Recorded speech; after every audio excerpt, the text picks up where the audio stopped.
Dostlar günaydın. Yine sabahın erken saatlerinde yollardayız. Bugün Lagina Antik Kenti'ne geldim.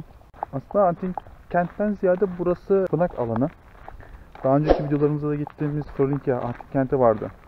O kentin tapınak bölgesiymiş burası. Zaten tapınak örneğini de göreceğiz burada farklı tipte. Yani çok fazla büyük bir alan değil, küçük bir alan.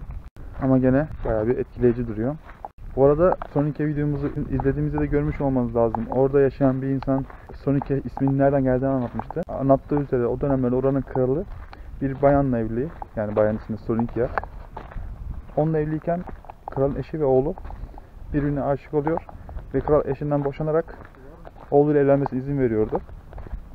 Ama tek bir şartla şu anki bulunduğumuz yere Lagina Antik Kenti'nde durmanız sürecince izin verdiğini söylemiş. Tabi kral öldükten sonra da oğlu Florinikia kentinin bulunduğu bölgeye gitmişler. Zaten Florinikia isminin de oradan geldiği söyleniyor. Şimdi o kentin tapınak alanındayız. Şöyle şuradan bir başlayalım.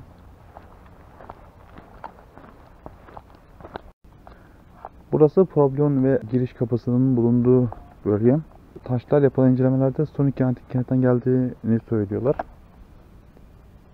Yani şehirde bulunan 3 giriş kapısından bir tanesi buymuş.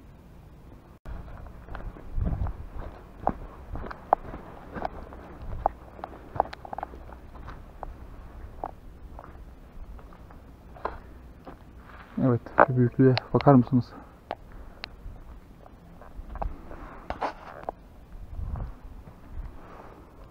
Yine eski dönemlerde yapılan işlemecilikleri görüyoruz. Tek tek ince işlenmiş. Şöyle geçelim de üstümüzden yıkılmasın.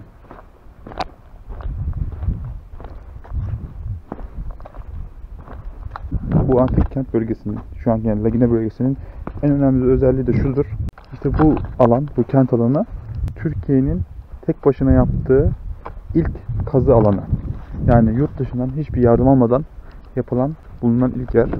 1890'larda Osman Hamdi Bey, Osmanlı Devleti zamanında o üstlenmiş buranın kazı çalışmalarını. Kayıtları da yardım almadan yapılan tek bölge olarak geçmiş.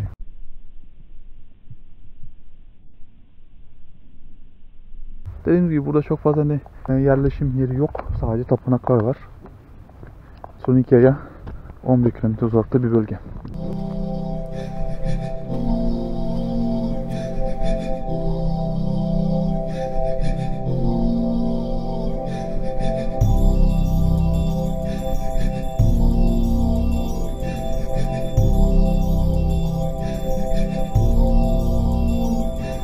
Burası da Herete Tapınağı'ymış. Burası tapınak bölgesi, yani antik kentin tam ortasında bulunan bir yerde. Burada törenler yapılırmış. Florinikia ile bu tapınak bölgesine bir yol yapmışlar 10 km uzunluğunda. Orada da insanlar bu tarafa getirilip tören yapılırmış. Şurada storalar oluyormuş. Storanın nasıl bir şekil olduğunu buraya eklerim. Storalar oluyormuş. Orada halk töreni izliyor. Burada da tören yapılıyormuş bu tapınakta. Bakın burada yine o günlerden kalan bir izler var. Uğur böceğine benzettim ama Uğur böceği değildir herhalde. Burada dini törenlerin yapıldığı yer. Bakar mısınız? Her sütun üstünde farklı bir desen var. Yani buranın nasıl bir şekilde sahip olduğu benim gözümde az çok canlandı. Sizde de canlandı mı bilmiyorum ama bu tapınağın nasıl bir şeye benzediğinde resmini koyarız yine. Daha net anlaşılır diye umuyorum. Bu bölgedeki diğer tapınaklara, diğer bölgelere bakalım. Ama burası dediğim gibi en merkezde bulunan bölge. 3 gün boyunca yağmur yağdığı için bayağı bir yer çamur olmuş. O yüzden biraz gezmekte zorlanıyoruz.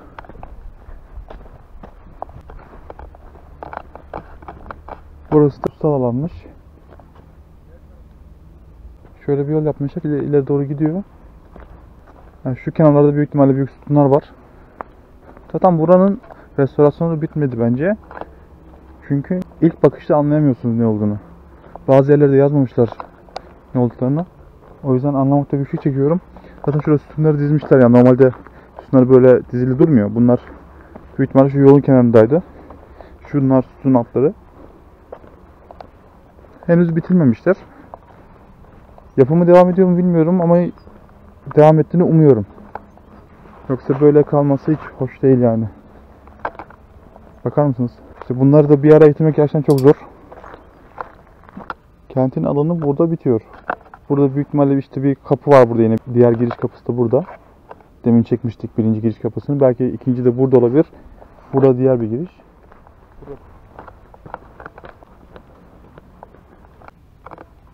Burada da bir bölme var ama havuz mu değil mi bilemedim ne olduklarını.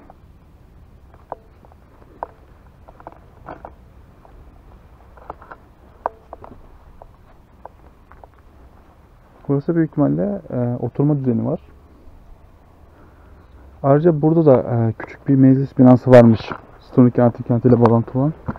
Zaten buradaki parçaların birçoğu İstanbul'da Arkeoloji Müzesi'nde sergileniyormuş. Oraya götürmüşler. Bu taraflarda çok fazla bir şey kalmamış. Aynen burası küçük bir meclis binası. Hatta girişini şu an anlıyoruz. Şöyle iki taraflı merdiven var. Stoniki Antik Kenti'ne bir tık benziyor yani.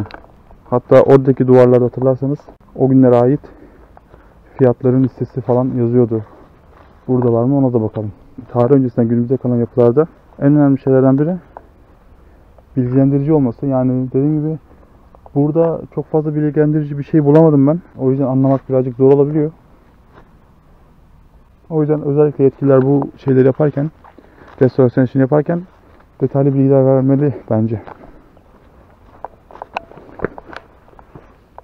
Mesela ben bunun ne olduğunu bilmiyorum.